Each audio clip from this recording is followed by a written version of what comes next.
Graças a Deus, meus irmãos. Vamos iniciar mais uma aula, dando prosseguimento ao nosso conteúdo. Faltam poucas aulas para a conclusão do nosso programa, mas eu acho que são aulas que são interessantes e eu pretendo concluir esse programa, certo, irmãos? Vocês vão ver que as duas primeiras aulas nós demos em sala de aula, já demos 8 aulas online e ainda nos restam algumas e eu vou me esforçar para concluir esse programa, certo? Que eu acho que é interessante para os irmãos.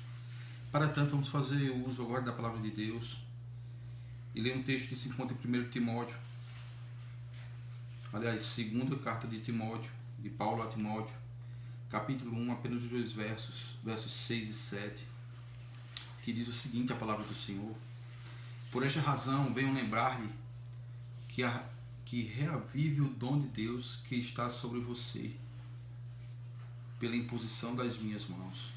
Porque Deus não nos deu espírito de covardia, mas de poder, de amor e de moderação.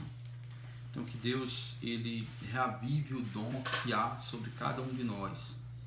E que o seu Espírito ele venha sobre nós, retirando de nós todo o medo, toda a covardia, né? Mas nos revestindo com poder, amor. Olhemos aos que estão sofrendo ao nosso redor e olhemos com um olhar de amor e moderação, equilíbrio, para podermos administrar as situações, certo? Desta feita, vamos orar e vamos estar adentrando no nosso conteúdo. Senhor, nós te louvamos porque Tu és bom, Tu és santo, Tu és justo. Não existe um Deus semelhante a Ti. Deus, no dia de hoje nós te pedimos perdão pelos pecados que temos cometido, Senhor.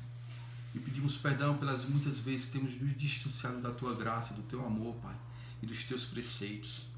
Ó Pai, nos perdoa, Pai, porque nós sucumbimos muitas vezes à carne, à tentação do diabo, ao mundo, Senhor. E não temos te amado e te servido muitas vezes como convém. Tu mereces, Senhor, o melhor culto. Tu mereces, Senhor, a melhor adoração, Senhor. Mas somos muito frágeis, Senhor Deus. Por isso nós te pedimos, nos perdoa. Nos dá graça, Senhor. Nos dá a porção do Teu Espírito. Ó Espírito, ser o nosso professor no dia de hoje. Que o Teu Espírito, ó Santo Deus, ele nos convença do pecado, da justiça e do juízo, todos os dias de nossas vidas, Senhor. Possamos nos aproximar do Senhor em santificação. Que o Senhor abra nossa mente para a compreensão do assunto, para daquilo que um ministro de confissão religiosa, Senhor, ele tem que implementar dentro do seio da igreja, Pai, no que diz respeito às leis civis, Pai, que não possam ir de encontro à Tua autoridade e à Tua palavra. Te louvamos essa tarde, Pai. Muito obrigado no nome de Jesus Cristo. Amém. Meus irmãos, feita essa oração e já lida essa palavra que o apóstolo São Paulo exorta seu filho Timóteo, nós vamos estar adentrando no conteúdo propriamente dito, a aula de número 9, que fala sobre as situações cotidianas da organização religiosa. Aqui nós vamos tratar de alguns pontos que são pontos até de certa forma um pouco técnicos, mas eu tentarei ser o mais claro possível para os irmãos.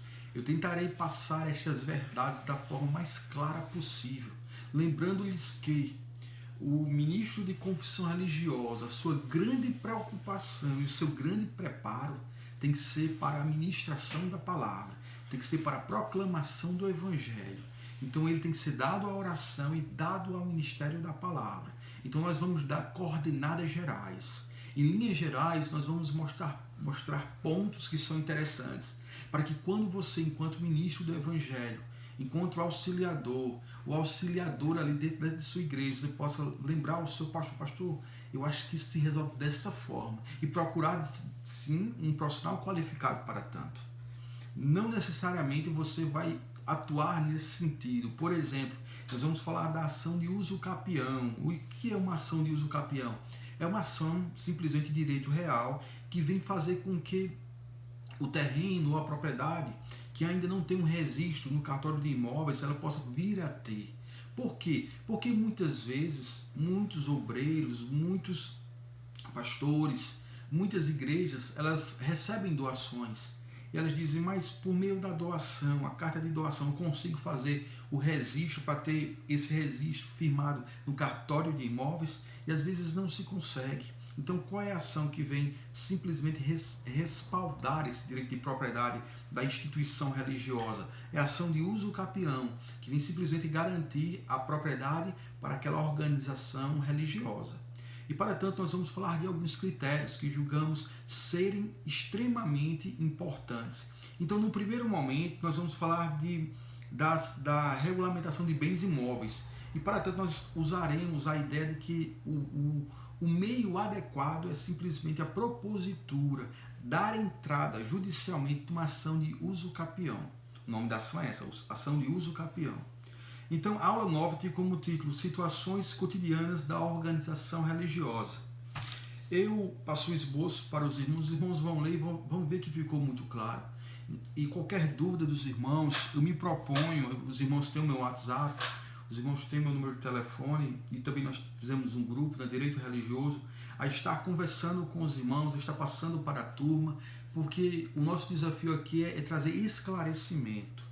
O nosso desafio aqui é simplesmente fazer com que vocês tenham o maior número de informações possíveis, de situações possíveis que vocês venham lidar no dia a dia da organização religiosa. Então, pois bem, vamos entrar aqui na nossa apostila. Eu já adiantei alguma coisa, mas diz o seguinte, que nossa apostila, muitas vezes, como forma de doação, os fiéis doam bens imóveis, no caso mais clássico, terrenos para a construção de templos. Isso é uma prática, muitas vezes acontece. Oxalá, tomara que isso aconteça sempre, né? Pessoas que têm posses, que têm condições, investirem para a grandiosidade, investirem para o crescimento do reino de Deus. Então, na maioria das vezes, esses terrenos eles não estão regulamentados, porque muitas vezes são terrenos antigos, terrenos adquiridos por esses fiéis há muito tempo, e às vezes o máximo que ele vai ter ali é um contratozinho de compra e venda particular, certo? Ou de alguém falecido que já passou para ele em forma de doação. Às vezes essa doação não tem nenhum contrato de doação, né? Já é uma doação feita oralmente, mas aquele fiel ele está na posse desse terreno há muitos anos. Já não existe mais ali nenhum tipo de briga quanto à posse daquele terreno. Esse fiel ou essa pessoa ele tem esse terreno já há muito tempo e ele cria o ânimo simplesmente de doar para a organização religiosa, para doar para a igreja que você é o pastor. E o que fazer? Vamos simplesmente receber esse terreno.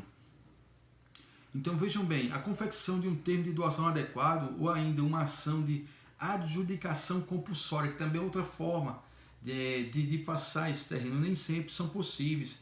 Restando assim a via do uso capião. O uso capião é a ação mais cabível, certo? Então cada modalidade de uso capião possui requisitos próprios, porque nós temos o uso capião urbano, aquele que tem uma propriedade rural, tem o uso capião rural, e tem as medidas urbanas, tem as medidas rurais. Então vamos lá. Então essa modalidade de uso capião ela é interessante, e ao final da nossa aula, está na apostila que eu vou mandar para os irmãos, o anexo 1 fala do uso capião e tem um quadro esquemático que fala os tipos de uso capião, quanto tempo tem que estar na posse do imóvel, porque ele não é um requisito assim que possa simplesmente ser passado de imediato, certo?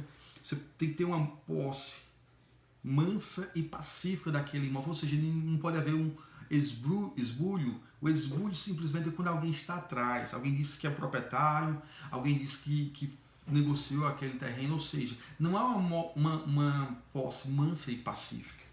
Então vejamos bem, eu quero falar com os irmãos acerca dos critérios para o uso capião. São 3 basicamente, aliás são 4, e eu vou estar passando um por um. Primeiro é o animus domini, ou ânimo de domínio. O animus domini é o requisito pelo qual o autor da ação de uso capião, no caso a organização religiosa, em qualquer das modalidades, deverá demonstrar seu ânimo de dono do bem imóvel, ou seja, você já recebeu como doação e agora você vai estar entrando com a ação de uso capião, que pretende usucapir. É necessário demonstrar que exerce a posse como se proprietário fosse e de maneira alguma como comodatário ou locatário, ou seja, você não simplesmente está ali com um contrato de comodato em que você terá algumas obrigações, vai ter a posse do terreno, ter a posse daquele imóvel. Não, mas você vai estar ali como simplesmente o proprietário. Você tem um ânimo de dono, certo? E a outra ação é de locatário. Você não locou, você não alugou, certo? Aquele imóvel, aquele terreno, aquele prédio. Não. Você recebeu como forma de doação e você está entrando com a ação de uso capião. É necessário demonstrar que exerce a posse como se o proprietário fosse de maneira alguma como comodatário ou locatário, como já falamos. Como que por meio de um contrato verbal, os vizinhos deverão reconhecer o autor da uso capião como proprietário. Ou seja, uma das provas mais cabíveis na ação de uso capião são simplesmente os confinantes. Confinantes quer dizer vizinhos, confinantes do direito civil. Vizinhos, como comumente nós conhecemos, o que mora ao lado direito do templo, o que mora do lado esquerdo do templo, o que mora atrás do templo, o que mora na frente do templo. Perdão. Então esses são os confinantes. Eles serão arrolados, eles serão colocados no processo como testemunhas, para que eles venham depor e dizer, há quanto tempo a igreja está lá? Não, a igreja está lá há 20 anos, a igreja está lá há 40 anos. Então assim, demonstrada já está o quê?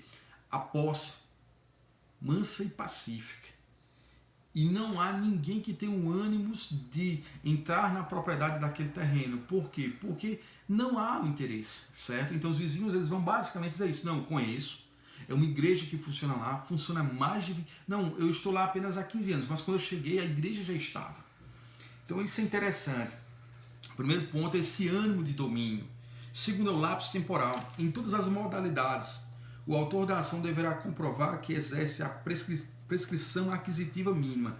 Então, o que seria essa prescrição aquisitiva mínima? É o lapso de tempo mínimo que está ali. Eu já adianto para os irmãos que em lei o lapso temporal mínimo é de 5 anos. Certo? Então, essa ação de uso capião só é cabível após 5 anos em que a igreja esteja naquele local.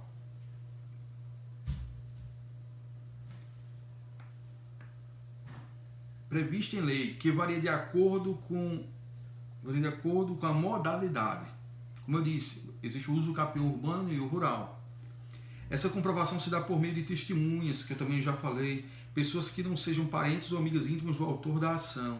E no caso de igrejas, membros dela. Ou seja, os membros da igreja não podem ser testemunhas. Os testemunhas, como eu disse, serão os vizinhos da direita, da esquerda, da de frente, certo? Que vão simplesmente alegar isso. Que a igreja já existia, que estaria há tantos anos, e é basicamente essa informação que as testemunhas nesse tipo de ação passarão. Correspondente.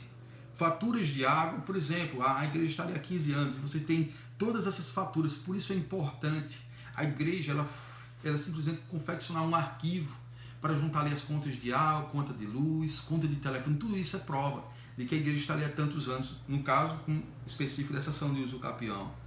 Além da promessa de compra e venda, muitas vezes não foi uma doação, mas foi um contrato desse simples de compra e venda. Comprou há muitos anos o terreno e construiu contratos. Termo de doação que não foram passíveis de registro, às vezes é um termo de doação bem simples e no cartório de imóveis não teve como registrar. Então a ação cabível é a ação de uso capião. Então ao final do esboço do estudo nós teremos uma tabela que os irmãos vão olhar bem. Eu vou abrir aqui só para dizer aqui algumas características. Por exemplo, no uso capião urbano comum, a instituição religiosa vai estar ali no mínimo há 5 anos, que é basicamente isso aqui. A área total da igreja não pode ser superior a 250 metros quadrados, certo?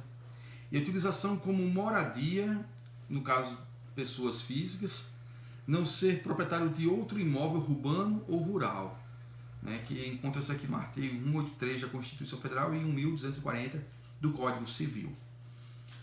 Então nós temos aqui o familiar, temos o coletivo, temos o ordinário. Por exemplo, o ordinário, ele é simplesmente um lapso temporal de 10 anos, certo? Um justo título, no caso, como eu disse, um contrato de compra e venda e tal, etc. E aquele uso capiendo, aquela pessoa que está entrando com a ação, estar de boa fé. E temos o extraordinário, que é o de 15 anos e o de 10 anos. O de 15 anos pode ser qualquer modalidade, inclusive eles não falam de metragem. Então o primeiro, que é o individual, comum, familiar e rural, é 5, 2 e 5 anos. Mas entendam, sempre aos critérios. Como é um assunto muito técnico, o que é que eu recomendo aos irmãos? Procurem um advogado cristão. procure um irmão da igreja, ou procure, por exemplo, tem a congregacional central, procure um profissional da área, ou conversem com o pastor. Pastor, se eu tenho alguém de confiança para nos indicar, e o pastor vai estar passando essa informação. Ou tem alguém da família de sua confiança, pronto, veja esse profissional, certo? Para entrar com essa ação. Então essa ação de uso capião, ela é muito importante porque ela vem simplesmente legitimar e fazer com que a propriedade daquele terreno ou daquele imóvel ela seja assegurada. Então o primeiro ponto desse nosso estudo de hoje, falando sobre situações cotidianas da organização religiosa, nós falamos da ação de uso capião, certo? No segundo momento eu quero falar sobre um tema que todos os irmãos conhecem, mas que é interessante nós tratarmos, que é a ideia de contratos. Primeiro, ação do uso capião. Segundo, contratos. E o que seria um contrato? Você poderia me perguntar, se estivéssemos em sala de aula, Rosalvo, o que é um contrato? Eu lhe diria que o contrato é a celebração de um negócio jurídico entre duas pessoas. Duas vontades ali, elas celebram um contrato. Não existe contrato com uma só pessoa, não, de forma nenhuma. Pode existir termos, pode existir declarações, pode existir outros documentos, mas o contrato, para ser celebrado necessariamente, ele tem que ter no mínimo duas pessoas. Contrato com 3 pessoas, com 4, contrato entre pessoas jurídicas, certo? Inclusive a organização religiosa, ela faz inúmeros contratos. Por exemplo, ela vai comprar água mineral, material de expediente. Quando ela faz essa compra, quando lhe é passada uma nota fiscal, isso é o quê? É um contrato de compra e venda. E aquela nota fiscal ali, que vem discriminado que foi comprado, vem discriminado o valor, vem discriminado ali em cima da notinha fiscal, o CNPJ da loja que vendeu aquele material de expediente para a organização religiosa, ali está sendo celebrado um contrato, certo? Está sendo celebrado um contrato. E é interessante porque os contratos eles podem ser celebrados por pessoas físicas e jurídicas. Você, seminarista, quando você vem para o seminário, talvez você não tenha um veículo, ou se você tiver um veículo, você parou no posto de gasolina para abastecer o seu veículo. E ali simplesmente o frentista ele abastece seu tanque de gasolina, ele completa o seu tanque. Então o que acontece? Foi celebrado um contrato ali de compra e venda. Mas digamos que você não tem carro, você vai para o ponto do ônibus, você pega um ônibus, ou você pega um Uber e vai para o seminário. Então ali você celebra um contrato de prestação de serviço. Então você veja que essa ideia de contrato ela está presente na maioria ou em muitos atos da vida civil. Na minha e na sua vida os contratos estão presentes. No dizer de Pontes de Miranda, maior civilista brasileiro de todos os tempos, os negócios jurídicos do direito das obrigações irradiam pretensões pessoais, isto é, pretensões a que alguém possa exigir de outro, um débito que dê, que faça ou não faça, em virtude de relações jurídicas só entre eles. A pretensão supõe o crédito, a obrigação, a dívida. Então vejam bem, os contratos eles simplesmente vêm disciplinar relações jurídicas. E existem aqueles contratos que podem ser orais, que são muitos os contratos orais que nós formalizamos, e existem os contratos formais, que são aqueles que eles são discorridos, eles são laudados, eles são escritos, e por vezes eles são levados a cartórios de registro e ali é reconhecida a firma, onde a minha assinatura, a sua assinatura, são comprovadamente a celebração das nossas vontades naqueles contratos. É por demais interessante esse tema. Então, o ser humano, o homem moderno, ele vive a celebrar contratos, certo? Quando você disse sim para sua esposa disse sim para você, você celebrou um contrato jurídico ali de casamento, no civil eu falo, eu não estou falando na órbita religiosa, mas na órbita civil, e aquele contrato de casamento, ele vem discriminado onde você nasceu, onde sua esposa nasceu. Aquele contrato ele vem discriminado quem são os pais da noiva, quem são os pais do noivo. Aquele contrato vem discriminado o regime de comunhão de bens, comunhão parcial de bens, comunhão total de bens, comunhão universal de bens. Então, existe um conjunto de regras ali que vem simplesmente respaldar esse contrato civil chamado contrato de casamento. que tem como marca ali a certidão de casamento. Foi certificado que duas partes celebraram um negócio jurídico, com direitos e obrigações. Então a senhora esposa tem obrigações cíveis para com o seu marido. O senhor esposo tem obrigações cíveis para com a sua esposa. Então, vocês são casados em comunhão parcial de bens. Aquele contrato celebrado, ele diz que tudo aquilo que for conquistado na constância da união será de ambos os cônjuges. A esposa trabalha, a esposa conquistou um dinheiro bacana, comprou 2 apartamentos, pois é, um é dela, o outro é do esposo, se forem do mesmo valor. O esposo trabalha, o esposo ganha bem, o esposo simplesmente comprou um carro muito bom, pois é, o carro é seu e de sua esposa. E aí eu passo ao preceito bíblico que diz que os dois seriam uma só carne. Então por que separar se a vida em comum mostra que tudo é de todos, no caso na relação matrimonial? Mas aqui fala de direito civil, certo? Então, e assim, as organizações religiosas realizam negócios jurídicos dos mais variados, compram, vendem, alugam, emprestam. Então o templo não é da igreja ali no sentido daquela organização religiosa, simplesmente colocaram um local maior, porque aquele local menor, que também não era deles, já era um outro contrato de aluguel, eles devolveram aquele dono, eles eram inquilinos, e agora estão num local maior. E nesse contrato de locação, a pessoa jurídica, que o seu diretor, que em regra geralmente são os pastores, responde subsidiariamente, porque a obrigação primeira, ela advém da pessoa jurídica. Ali há um contrato de locação, então todos os contratos eles implicam direitos e deveres. Necessariamente implicam também obrigações, que são os deveres. Então, meus irmãos, muitos negócios jurídicos são avançados verbalmente, como a compra de água para o templo e aquisição de material de expediente, como nós já falamos, já adiantei. De outra banda, os contratos verbais dificultam muitas vezes o exercício de direito pela parte que porventura for lesada, porque no caso de celebração de contratos verbais, até para arrumar testemunho muitas vezes é difícil. Então o ideal é simplesmente confeccionar um contrato. E não é difícil confeccionar um contrato. Você vai ali e coloca as qualificações, a qualificação da pessoa jurídica, né? O nome completo, CNPJ, o endereço, a sede, onde é que fica a sede. Coloca a natureza do contrato, contrato de locação de imóvel, contrato de compra e venda, contrato de comodato, que você vai usar tal pedaço de terra para tal finalidade da organização religiosa. E como eu disse anteriormente no nosso assunto uso capião, venho a repetir no assunto de contratos. Procure simplesmente naqueles contratos mais sérios, contrato de locação, contrato até de compra e venda de imóveis. Procure um profissional para dar uma assessoria jurídica neste sentido. É importante, é muito importante. Então, nós temos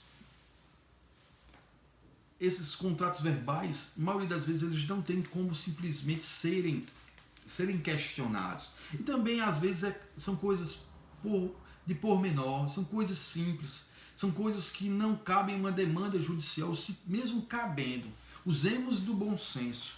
E aí eu queria chamar a atenção dessa turma, nossos amados irmãos, para um fato que eu reputo ser interessante. Nós, enquanto cristãos, nós não fomos chamados para estar em juízo. Nós, enquanto cristãos, nós temos que resolver nossas causas, nossas situações em oração. Nós temos que resolver nossas situações da forma mais espiritual possível, que a nossa última vontade, ou o nosso último querer, seja simplesmente buscar uma resposta do judiciário para a resolução de nossas questões. Sejamos moderados, equilibrados e busquemos por via do diálogo resolver todas as nossas questões. Mas se essas questões elas fogem ao nosso controle, se essas questões elas simplesmente podem gerar ou causar algum dano, aí tudo bem. Busquemos as vias legais, mas sempre dentro de um contexto de moderação. E tenhamos, como diz as Sagradas Escrituras, um espírito pacificador. Um espírito que busca resolver as questões de forma pacífica e não impor ou expor a nossa razão como se fosse o fim mais importante, seja em que demanda for. É importante nós conversarmos, é importante nós dialogarmos acerca das questões. É importante simplesmente nós refutarmos tudo aquilo que é negativo, mas busquemos, no primeiro momento, uma resposta junto a Deus. Oremos, sejamos sensatos e equilibrados na resolução das nossas questões e principalmente nas questões da organização religiosa, porque ali envolve famílias, envolve vidas, envolve irmãos, envolve a fé e principalmente envolve o testemunho da igreja como parte da igreja do Senhor Jesus Cristo, a igreja visível, a igreja local. Então eu quero dar um exemplo básico sobre essa questão de contratos, que é quando a organização religiosa, veja que questão interessante, ela pode emprestar a título gratuito veículo de sua propriedade ao ministro de confissão religiosa, ao seu pastor, para que este, além das funções eclesiásticas ou ministeriais, também leve seus filhos à escola ou se recolha à sua residência. E se este ministro religioso, porém, envolver-se em acidente de trânsito, de quem será a responsabilidade civil? É um questionamento. De quem será a responsabilidade civil?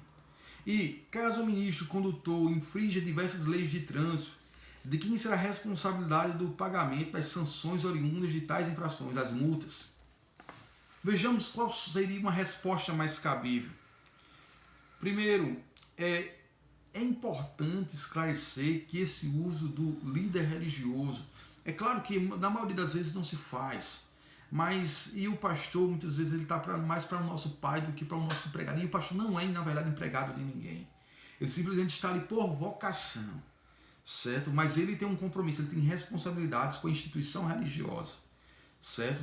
Ele também recebe um soldo, um salário. Ele está ali, ele tem direitos e tem obrigações. Então nós não podemos ser taxativos, dizer o que o pastor deve ou não fazer. Mas como eu disse, voltemos à ordem daquilo que é equilibrado. Voltemos à ordem daquilo simplesmente que é o sensato, o diálogo. Certo? Então, um contrato de comodato pode estipular tais regras. Como, por exemplo, se as infrações forem cometidas pelo ministro, condutor, em razão de sua função eclesiástica ou religiosa. Por exemplo, dar assistência religiosa a um moribundo no hospital. A obrigação de pagar tal pena pecuniária será da organização religiosa. Caso contrário, é do ministro.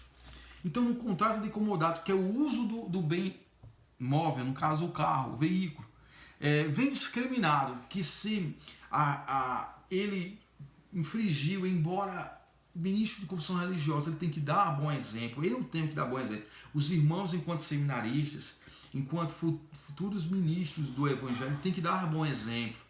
A gente não vai estar passando sinal vermelho. Então, assim, procuremos ser o mais sensatos e o mais honestos possíveis. Então, se eu realmente fui o condutor do veículo numa situação que deu causa a uma multa, ou se o veículo da igreja colidiu com outro veículo, eu tenho que me responsabilizar. Por quê? Porque eu estou ali. A não ser que, como eu disse, no contrato de comodato vem discriminado que estava ali a serviço da organização religiosa, tudo bem. Ok? Então esse é um assunto por demais interessante, os contratos, celebração do negócio jurídico, celebração das vontades das partes, da organização religiosa e de outros entes que precisam da organização religiosa que vem celebrar contratos, porque o comércio ele vende a organização religiosa. Coloquei como exemplo material de expediente, mas, por exemplo, nós estamos em tempo de pandemia e a organização religiosa tem um dinheiro em caixa, ela entende por bem doar 50 ou 40 ou 30 ou 20 ou 10 cestas básicas. Então celebra-se um contrato ali de compra e venda. Celebra-se um contrato de compra e venda e aquelas cestas básicas, elas são levadas para membros mais pobres ou mais carentes da organização religiosa, ou para vizinhos, ou para quem não faça parte até da organização religiosa. Então, o que acontece ali? Uma doação e é celebrado um novo negócio jurídico. Então, vejam, meus amados irmãos, que nós estamos envoltos de vários negócios jurídicos, certo? É a luz elétrica que usamos, um contrato simplesmente ali de fornecimento de energia elétrica. É a água que utilizamos, é o esgoto público que utilizamos, e tudo isso é celebrado por via dos contratos. Tá aqui, chegou a minha conta, deixa eu ver, tá não, tá lá no carro, minha conta de energia, e ali vem discriminado quantos quilowatts eu uso de energia elétrica, vem discriminado o valor de cada quilowatt, vem discriminado que eu pago uma taxa de iluminação pública, certo? Interessante, né, que essa taxa, mesmo vindo no contrato da organização religiosa, temos que ver se ele se amolda ou não, se a organização religiosa tem ou não que pagar esse contrato, ela que goza de imunidade tributária. O fornecimento de energia, sim. Essa taxa temos que ver, e ver isso com, né, que é futuro assunto nosso, certo? A ideia da imunidade tributária da organização religiosa. E por fim, meus amados irmãos, nós já falamos de uso capião, falamos um pouco sobre contratos. Eu quero falar com os irmãos sobre o dano moral. A organização religiosa ela pode se envolver em um sem número de situações. Nós demos um exemplo em que o ministro de confissão religiosa ele vinha conduzindo um veículo e o seu veículo simplesmente bateu num veículo de outro cidadão, um particular. E ali causa, a depender da situação, digamos que aquele particular estava indo para uma clínica, estava indo para uma consulta, estava com a mulher gestante no carro, houve uma situação. E aquele particular ingressa com uma ação de danos morais contra a organização religiosa ou contra aquele particular, no caso aquele pastor, certo? Geralmente, se ele estiver conduzindo o carro da igreja, estiver a serviço da igreja, fica caracterizado que é simplesmente a organização religiosa que deveria responder. Mas, em tese, geralmente se entra contra a pessoa física. Eu quero tratar um pouco desse tema com os irmãos, que eu acho que é bem interessante. Esse dano moral está configurado? Como podemos mensurar esse dano moral? Aquela pessoa que estava conduzindo o carro, que teve o seu carro ali batido pelo carro do ministro de confissão religiosa, ele se sentiu extremamente ofendido. Não foi um mero aborrecimento, como muitas vezes os juízes reconhecem. Não, isso aí foi só um mero aborrecimento. Não chega a ser um dano moral. A moral dele não foi agredida. A moral dela não foi agredida. É deveras importante asseverar sobre o intuito do dano moral neste livro. A efervescência de relações na face humana e temporal da igreja como corpo político e como o povo pode desencadear danos. E estes, quando ocorrem, devem ser reparados. Ou seja, todo dano deve ser reparado. Se fala mal de alguém na internet, então houve um dano à imagem daquela pessoa, e o dano à imagem daquela pessoa pode acarretar. Por vezes, nós vimos líderes religiosos discutindo aí no YouTube, certo? Sobre questões teológicas, e às vezes os debates eles ficam tão fervorosos que eles chegam a se ofender. Então, nesse sentido aí, desculpe, já saiu do âmbito daquilo que é razoável. Já houve uma agressão. E como se tornou público ali, se essa agressão ela vai de encontro à moral, ela vai de encontro ao que aquela pessoa representa publicamente, a sua imagem, pode ser entendido que houve um dano moral. E todo dano moral ele pode ser ressarcido, ele pode ser indenizado. A princípio é interessante, nesse caso, nesse exemplo que eu dei, da questão dos discursos via internet, da quebra do decoro, não é? da honestidade do debate, da retórica, que é interessante. Não é? Nós, enquanto cristãos, nós temos que provar a razão da fé que há em nós, mas com muito amor, com muito equilíbrio, não ofendendo, não indo encontrar pessoas. Saibamos que, no primeiro lugar, nossa luta não é contra seres humanos, nossa luta é espiritual. Segundo nos assevera o apóstolo Paulo escrevendo aos Efésios, não temos que lutar contra carne e sangue, mas contra os principais das potestades, contra os poderes espirituais da maldade. Meus irmãos, então, vindo esse dano, quem terá que reparar esse dano? Ministro de confissão religiosa. É a igreja, é a diretoria da igreja? São os membros? É o Estado? Estas perguntas tentaremos responder de qualquer sorte. É importante, antes de responder as perguntas, navegar na paleta conceitual de cada instituto jurídico que está relacionado ao dano moral. Começamos pelo conceito de responsabilidade civil. Então, no mundo jurídico, responsabilidade civil é conhecida como uma expressão. Para cada direito corresponde uma obrigação. Logo, a responsabilidade civil seria a forma que a lei usa para ressarcir aqueles que tiveram seus direitos violados, ou seja, responsabilizando-os. Meus irmãos, existem vários tipos de dano. Existe o dano material. Você bate no meu carro, então você tem que pagar o conserto do meu carro. Isso é um dano material. Você bate no meu carro e ainda olha para mim e diz: foi você que deu causa ao acidente, você é um responsável. E você diz uma palavra de baixo calão comigo. E aí configurou-se um dano moral. Então eu receberei o conserto do carro, um dano material, receberei um dano moral. Você tira uma foto ali ou grava um vídeo me insultando. Então existe ali um dano material, existe ali um dano moral e existe um dano à imagem. Minha imagem foi divulgada sendo simplesmente desonrado. E por fim, eu consigo ali machucar meu rosto de tal forma que fica uma cicatriz no meu rosto. Mas aí eu não trabalho com o rosto. Por exemplo, eu não sou modelo fotográfico, eu não sou, mas digamos que você, minha irmã da sala, é modelo fotográfico. Então aí também está presente um dano estético. A sua imagem ela foi deformada.